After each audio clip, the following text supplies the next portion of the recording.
Bएड BSc part 3 online classes में आपका स्वागत है। अपन बात कर रहे हैं भारतीय कृषि और भारतीय कृषि में आज अपन अध्ययन करेंगे गन्ना।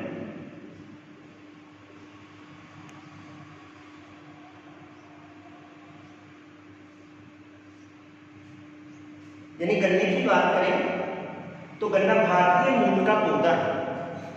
भारतीय मूल के पौधे से मतलब होता है इसकी जो उत्पत्ति हुई है, उद्गम स्थान है वो कहाँ पर है, भारत को ही माना जाता है। और प्राचीन काल में एक जंगली पौधे के रूप में यानी पाया जाता था, लेकिन वर्तमान का अध्ययन करें तो इसको व्यापारिक या व्यवसायिक कृषि के रूप में लिया जाता है। औद्योगिक फसल के अंतर्गत भी आता है, क्योंकि जो चीनी उद्योग है, गुड़ उद्योग है या खांडसारी उद्योग है, वो किस पे निर्भर होता है, गन्ने पे होता है। इस कारण से इसको क्या कहा जाता है, व्यापारिक भी कहा जाता है और औद्योगिक यानी फसल भी कहा जाता है।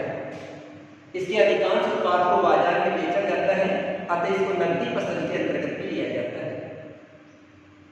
भारत को गन्ने की जन्मस्थली कहा जाता है, क्योंकि यहीं से यानी गन्ने का पौधा संपूर्ण विश्व के बाजारों में फैला था। अपन उत्पादन की बात करें तो गन्ना उत्पादन में पहले भारत का प्रथम स्थान आता था। अर्थात सर्वाधिक जो गन्ने की कृषि की जाती थी वो कहाँ पे की जाती थी, भारत में की जाती थी।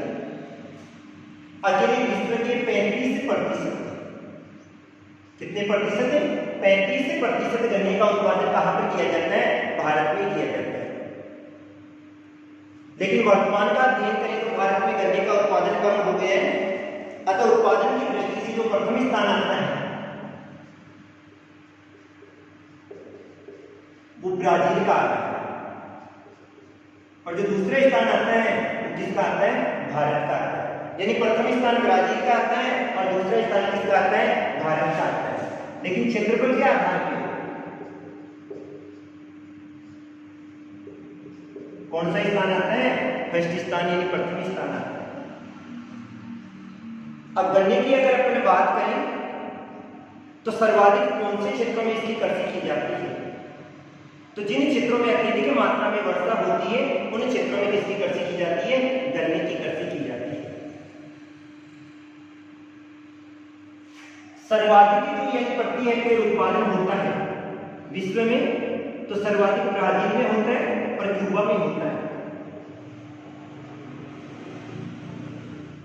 और क्यूबा के गन्ने का अध्ययन करें तो इसमें रस की मात्रा अधिक पाई जाती है, और रस की मात्रा अधिक होने के कारण से यहाँ पर चीनी का उत्पादन भी क्या होता है, अधिक होता है। अब अपन बात करते हैं भौगोलिक दशाओं की।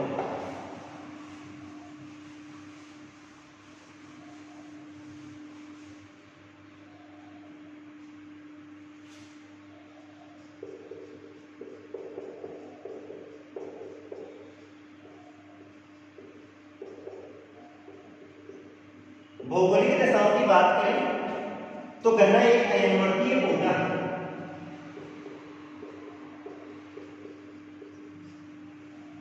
अयनवर्तीय प्रदेश किसे कहा जाता है, तो कर्क तथा मकर रेखाओं इन दोनों के बीच का जो क्षेत्र पाया जाता है उस क्षेत्र को क्या कहा जाता है, अयनवर्तीय प्रदेश कहा जाता है। कर्क तथा मकर रेखाओं के जो बीच वाला क्षेत्र होता है, इस बीच वाले क्षेत्र को क्या कहा जाता है, अयनवर्तीय क्षेत्र कहा जाता है। तो गन्ना क्या है, एक अयनवर्तीय पौधा है, अर्थात इसकी जो कृषि की जाती है वो अधिकांश 8 डिग्री से लेके और 32 डिग्री उत्तरी अक्षांश के मध्य की जाती है। गन्ना एक अयनवर्तीय पौधा है और गन्ने की जो कृषि की जाती है वो 8 डिग्री से लेकर 32 डिग्री उत्तरी अक्षांश के मध्य की जाती है। अर्थात सर्वाधिक कहां पर उत्पादन होता है, उत्तरी अक्षांश में होता है। वैसे तो वर्षा की मात्रा दक्षिणी अक्षांश में अधिक होती है, यानी दक्षिणी गोलार्ध में अधिक होती है, लेकिन फिर भी इसकी जो कृषि की जाती है वो उत्तरी अक्षांश के मध्य की जाती है। अब इसके लिए अपन भौगोलिक दशाओं में अध्ययन करेंगे तापमान, वर्षा, श्रम और मिट्टी। यानी भौगोलिक दशाओं में तापमान का अध्ययन करें तो ये वाला उष्णकटिबंधीय पौधा है। उष्णकटिबंधीय जलवायु में इसका उत्पादन होता है, अतः इसे उष्णकटिबंधीय पौधा माना जाता है। अर्थात इसके पकते समय तापमान चाहिए 20 डिग्री से लेके 25 डिग्री सेल्सियस तापमान की आवश्यकता होती है। इसकी जो वर्दी होती है उसके लिए तो 25 डिग्री चाहिए, बोते समय 20 डिग्री और प्रोडक्शन हेतु 30 डिग्री सेंटीग्रेड सेल्सियस तापमान की आवश्यकता होती है। तो गन्ने की कृषि हेतु औसत जो तापमान होता है वो कितना होता है 25 डिग्री सेल्सियस से, और वैसे तापमान 20 डिग्री से लेके 30 डिग्री सेल्सियस के लिए अनुकूल होता है। अगर अत्यधिक मात्रा में सर्दी पड़ती है या फिर बाद में पाला, ये दोनों के दोनों ही गन्ने की कृषि हेतु क्या होते हैं, हानिकारक होते हैं। निम्न तापमान होगा या अगर पाले की स्थिति होती है तो उस क्षेत्र में गन्ने का उत्पादन कम हो जाता है, क्योंकि पाला गन्ने की कृषि हेतु क्या होता है, हानिकारक होता है। फिर इसमें रस की मात्रा कम हो जाती है, चीनी का उत्पादन क्या होता है, कम होता है। फिर इसके बाद में आता है वर्षा। गन्ने की कृषि हेतु 100 से लेकर 200 सेंटीमीटर किसकी आवश्यकता होती है, वर्षा की आवश्यकता होती है।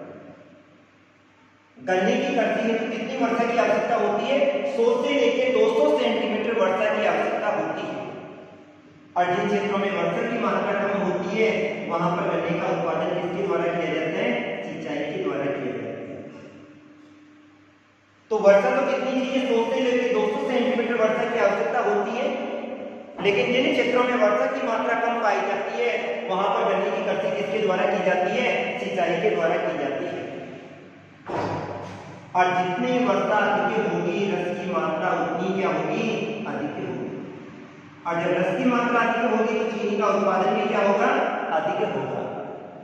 तो गन्ने के लिए 100 से लेकर 200 सेंटीमीटर वर्षा की आवश्यकता होती है, और जिन क्षेत्रों में वर्षा नहीं होती है वहां पर सिंचाई के द्वारा गन्ने की कृषि की जाती है। और जितनी पानी की अधिकता होगी रस की मात्रा उतनी क्या होती है, अधिक होती है। अर्थात इसमें किसकी मात्रा में वृद्धि हो जाती है, शर्करा की मात्रा में वृद्धि हो जाती है। इसके बाद में आता है श्रम शक्ति, यानी गन्ने को बोने से लेके बुआई यानी रोपाई की जाती है, फिर बाद में निराई गुड़ाई भी करते हैं। कई बार आंधी तूफान आ जाते हैं तो इसकी फसल को खड़ी रखना आवश्यक होता है, तो उससे भी बचाया जाता है। और लास्ट में इसकी कटाई भी की जाती है। ये संपूर्ण जो कार्य होता है इसमें मशीनों का प्रयोग नहीं होता है, यानी न के बराबर होता है। अतः गन्ने की कृषि हेतु अत्यधिक मात्रा में श्रमिकों की आवश्यकता होती है। बुआई से लेकर निराई गुड़ाई भी की जाती है, और निराई गुड़ाई के साथ में पौधों को खड़ा रखने हेतु लास्ट में इसकी कटाई की जाती है और भर के और बाद में मंडी में भी भेजा जाता है। क्योंकि गन्ना एक मौसमी पौधा है और इसको कभी भी संरक्षित नहीं रखा जाता है। कटाई के 5-10 घंटे में इसका रस निकालना अत्यंत आवश्यक हो जाता है, नहीं तो इसमें रस की मात्रा कम हो जाती है और बाद में चीनी का उत्पादन क्या होता है, कम होता है। अतः इसके लिए अत्यधिक मात्रा में किसकी आवश्यकता होती है, श्रमिकों की आवश्यकता होती है। अतः अधिकांशतः गन्ने की कृषि उन्हीं क्षेत्रों में की जाती है जहां पर जनसंख्या अधिक निवास करती है, अर्थात गन्ने की कृषि जनसंख्या बाहुल्य क्षेत्रों में अधिक की जाती है। इसके बाद में हम बात करते हैं, मिट्टी की बात करते हैं। तो गन्ने की कृषि हेतु गहरी दोमट चिकनी मिट्टी की आवश्यकता होती है। कौन सी मिट्टी, गहरी दोमट चिकनी मिट्टी या फिर बाद में लावायुक्त मिट्टी की आवश्यकता होती है। गन्ने की कृषि हेतु गहरी दोमट चिकनी मिट्टी की आवश्यकता होती है या फिर बाद में लावायुक्त मिट्टी की आवश्यकता होती है, क्योंकि इस मिट्टी में पानी ग्रहण करने की क्षमता अधिक पाई जाती है, तो लंबे समय तक इसमें नमी बनी रहती है। कारण से दक्षिणी भारत में गन्ने की कृषि अधिक की जाती है। क्यों? क्योंकि वहां पर लावा युक्त काली मिट्टी भी पाई जाती है। इस मिट्टी में पर्याप्त मात्रा में गोबर की खाद भी होनी चाहिए, अमोनियम सल्फेट भी होना चाहिए, नाइट्रेट भी होना चाहिए, या फिर बाद में हरी खाद का प्रयोग भी किया जा सकता है। अब इसके बाद में अपन बात करते हैं गन्ने की कृषि विधि।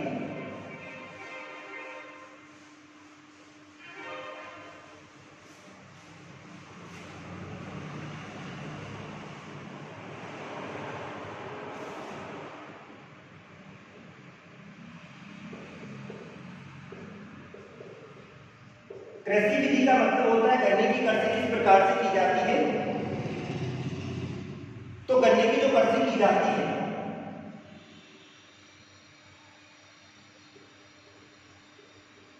मध्य दिसंबर से मार्च माह के मध्य की जाती है। गन्ने की जो कृषि की जाती है वो कब की जाती है? मध्य दिसंबर से लेके मार्च माह में की जाती है, और अगले दिसंबर मार्च यानी कितने वर्ष में? 1 वर्ष के बाद में। गन्ने की जो फसल होती है वो वार्षिक होती है, और 1 वर्ष के बाद में इसको क्या कर लिया जाता है? काट लिया जाता है। अर्थात मध्य दिसंबर से लेके और मार्च तक गन्ने की कृषि की जाती है। कुछ क्षेत्र ऐसे भी पाए जाते हैं जैसे गुजरात हो गया, महाराष्ट्र हो गया और कर्नाटक भी हो। इन क्षेत्रों में इसकी जो कृषि की जाती है वो जून जुलाई में भी की जाती है। कब की जाती है? जून जुलाई में भी बोया जाता है। एक बार गन्ने को बो दिया जाता है और बोने के बाद में इसके द्वारा 3 वर्ष तक उत्पादन लिया जाता है। गन्ने की फसल को बोने के बाद में कम से कम 3 वर्ष तक इसके द्वारा उत्पादन लिया जाता है।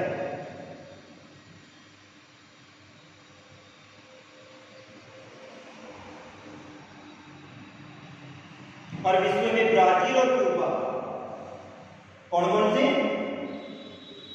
ब्राजील और क्यूबा, दोनों के दोनों ऐसे देश हैं जहां पर ये वाली 24 माह यानी कितने वर्ष है?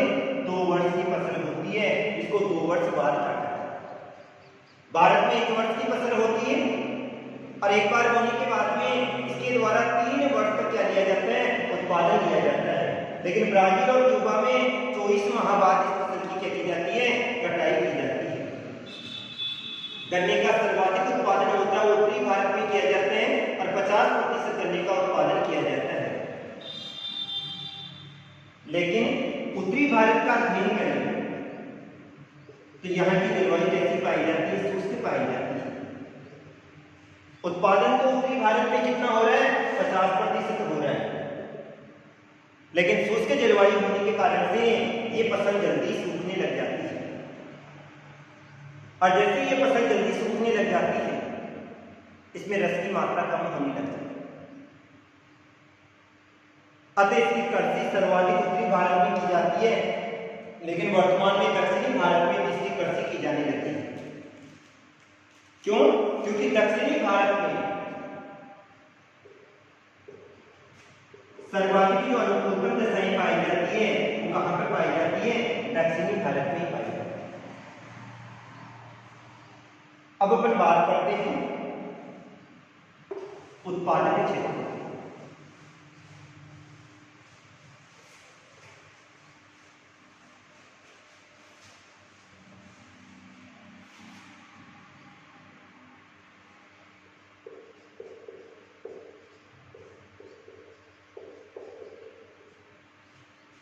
यानी गन्ना उत्पादन क्षेत्रों की बात करें तो भारत का अध्ययन करें तो भारत में गन्ना उत्पादन हेतु सर्वाधिक अनुकूलतम दशाएं दक्षिणी भारत में पाई जाती है।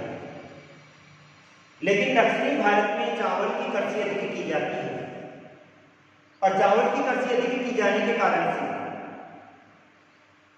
सर्वाधिक गन्ने का जो उत्पादन होता है वो कहां पर किया जाता है? उत्तरी भारत में किया जाता है। इसका जो सर्वाधिक उत्पादन होता है वो कौन कौन से क्षेत्रों में किया जाता है? उत्तर प्रदेश में किया जाता है,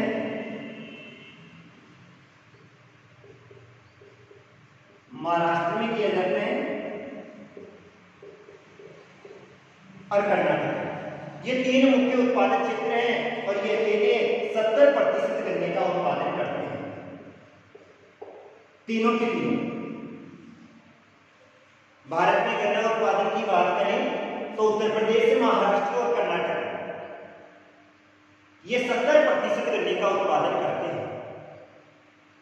इसके अलावा तमिलनाडु आता है,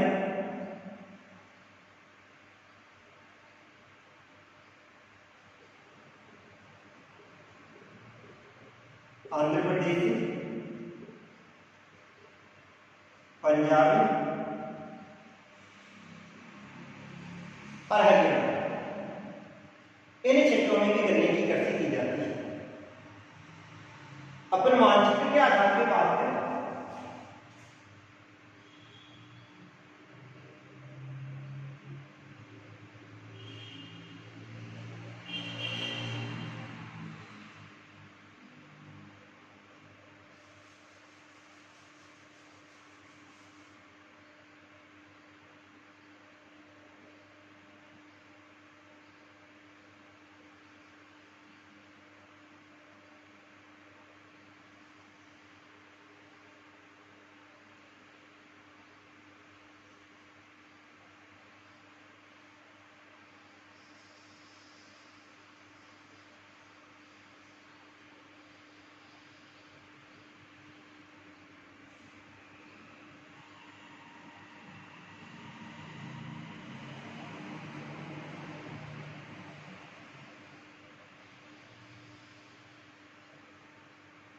यानी मुख्य जो गन्ना उत्पादक क्षेत्र हैं वो कौन से? उत्तर प्रदेश, महाराष्ट्र और कर्नाटक वाले क्षेत्र हैं।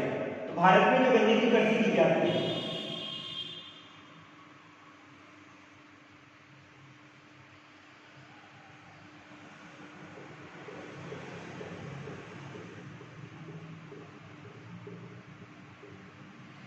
यानी एक तो ये वाला क्षेत्र आ जाएगा जहां पर गन्ने की सर्वाधिक कृषि की जाती है।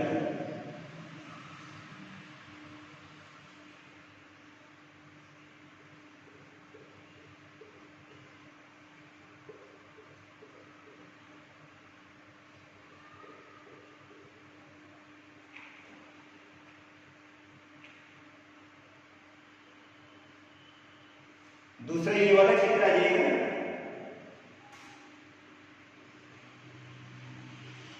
तमिलनाडु, कर्नाटक वाला आ जाएगा,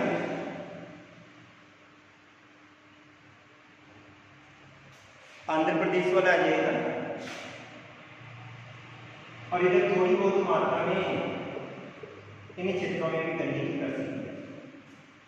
तो गन्ना उत्पादन की बात करें तो उत्तर प्रदेश, महाराष्ट्र और कर्नाटक गन्ने के महत्वपूर्ण उत्पादक क्षेत्र हैं। अब सबसे पहली बात आती है उत्तर प्रदेश की। उत्तर प्रदेश का गन्ना उत्पादन में भारत का प्रथम स्थान है। भारत में कौन सा स्थान है? प्रथम स्थान है। और अकेले उत्तर प्रदेश वाले क्षेत्र का अध्ययन करें तो अकेला उत्तर प्रदेश ने 32.57%, कितने प्रतिशत है? 32.57% किसका उत्पादन करता है? गन्ने का उत्पादन करता है। यहाँ के मुख्य क्षेत्र कौन से? मुजफ्फरनगर है, मेरठ है, सहारनपुर, मुरादाबाद और गोरखपुर। यहाँ पर गन्ने की कृषि दो क्षेत्रों में की जाती है। कौन कौन से हैं? एक तो गंगा यमुना दोआब क्षेत्र है। दो नदियों के बीच के क्षेत्र को क्या कहा जाता है? दोआब क्षेत्र कहा जाता है। और दूसरा कौन सा है? तराई क्षेत्र है। उत्तर प्रदेश में गन्ने की कृषि मुख्यतः दो क्षेत्रों में की जाती है। एक तो गंगा यमुना दोआब वाला क्षेत्र आता है जिसमें मेरठ से लेकर वाराणसी तक का क्षेत्र आ जाता है। कहां से कहां तक है? मेरठ से लेके वाराणसी तक का क्षेत्र आ जाएगा, जिसमें बुंदेलखंड, अलीगढ़, मुरादाबाद और मेरठ वाला क्षेत्र आ जाता है। और दूसरा जो क्षेत्र आता है वो कौन सा है? तराई क्षेत्र है। और तराई क्षेत्र की बात करें तो इसमें कुशीनगर से लेके रायपुर तक फैला हुआ है। कहां से कहां तक है? कुशीनगर से लेके रायपुर तक फैला हुआ है। इसके बाद में दूसरा स्थान आता है महाराष्ट्र, और महाराष्ट्र में 17.76% 17.76% है गन्ने का उत्पादन करके, और महाराष्ट्र कौन से स्थान पे आता है? दूसरे स्थान पर आता है। यहाँ पर अहमदनगर है, कोल्हापुर है, सांगली है, पुणे है, और ये पूरा का पूरा क्षेत्र है। तो दूसरा स्थान किसका आ जाता है? महाराष्ट्र का आ जाता है। तीसरा स्थान आता है कर्नाटक का। कौन सा? तीसरा। और कितने प्रतिशत गन्ने का उत्पादन करता है? 12.2% गन्ने का उत्पादन करता है। कितने प्रतिशत? 12.2% गन्ने का। अनुपजाऊ मिट्टी पाई जाती है, और अनुकूल जलवायु होने के कारण से यहाँ पर गन्ने का उत्पादन भी अधिक होता है और गन्ने की कृषि भी अधिक की जाती है। तमिलनाडु का चौथा स्थान आता है और 10.2% गन्ने का उत्पादन करता है। कितने? 10.2% गन्ने का उत्पादन करता है। इसके मुख्य उत्पादक क्षेत्र कौन से हैं? कोयंबटूर है। याद रखना, केंद्रीय गन्ना अनुसंधान संस्थान भी कहां पर स्थापित है? कोयंबटूर में है। केंद्रीय गन्ना अनुसंधान संस्थान है जो कि कहां पर स्थापित है? कोयंबटूर में है। इसके अलावा तमिलनाडु वाला क्षेत्र आ गया, आंध्र प्रदेश आ गया, पंजाब और हरियाणा। आंध्र प्रदेश में विशाखापट्टनम है, निजामाबाद है, कृष्णा और गुंटूर है। पंजाब में जालंधर है, पटियाला है, लुधियाना है, और हरियाणा में अंबाला, जिंद और रोहतक वाले क्षेत्र। ये था गन्ना उत्पादन। आज के लिए इतना ही। Thank you.